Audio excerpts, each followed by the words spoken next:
Davos వేదికగా రాష్ట్రానికి మూడో రోజు పెట్టుబడుల ప్రవాహం కొనసాగింది. పెట్టుబడులు పెట్టేందుకు జాతీయ, అంతర్జాతీయ సంస్థలు ముందుకు వస్తున్నాయి.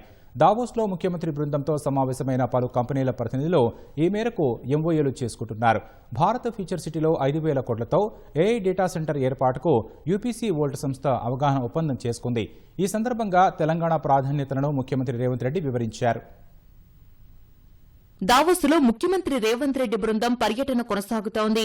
భారత్ ఫ్యూచర్ సిటీలో ఏఐ డేటా సెంటర్ నెలకొల్పనున్నట్లు యూపీసీ వోల్ట్ సంస్థ ప్రకటించింది. 5,000 కోట్ల పెట్టుబడితో 100 మెగావాట్ల ఏఐ డేటా సెంటర్ ఏర్పాటుకు ఎంఓయూ చేసుకుంది. తద్వారా ఈ ప్రాజెక్టు నిర్మాణ దశలోనే 3,000 మందికి పైగా ప్రత్యక్షంగా, పరోక్షంగా ఉపాధి అవకాశాలు లభిస్తాయి. ఈ డేటా సెంటర్ కు అవసరమైన విద్యుత్ సరఫరాకు 100 మెగావాట్ల సామర్థ్యంతో ప్రత్యేక పునరుత్పాదక విద్యుత్ ప్లాంటు ఏర్పాటు చేయనుంది. డేటా సెంటర్ ప్రారంభమైన తర్వాత మరో 800 మందికి పైగా ఉద్యోగ అవకాశాలుంటాయని ప్రభుత్వం వెల్లడించింది.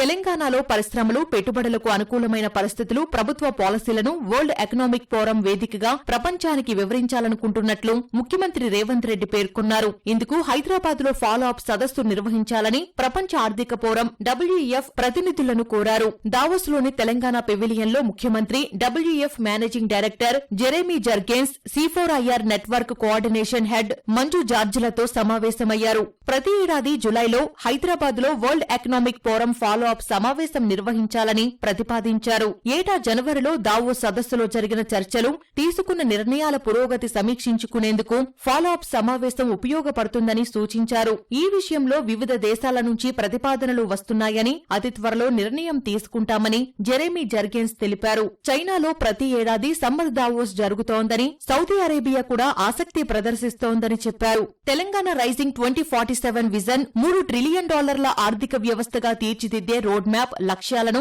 WEF బృందానికి సీఎం వివరించారు. తెలంగాణ విజన్లోని విభిన్న కోణాలు పరస్పర సహకారానికి అవకాశం కల్పించేలా ఉన్నాయని జెరెమీ జర్గెన్స్ ప్రశంసించారు. అడ్వాన్స్డ్ టెక్నాలజీ సెంటర్లు, young India skill varsity, young India sports university ద్వారా ప్రభుత్వం చేపట్టిన నైపుణ్యాభివృద్ధి కార్యక్రమాలను సీఎం వివరించారు.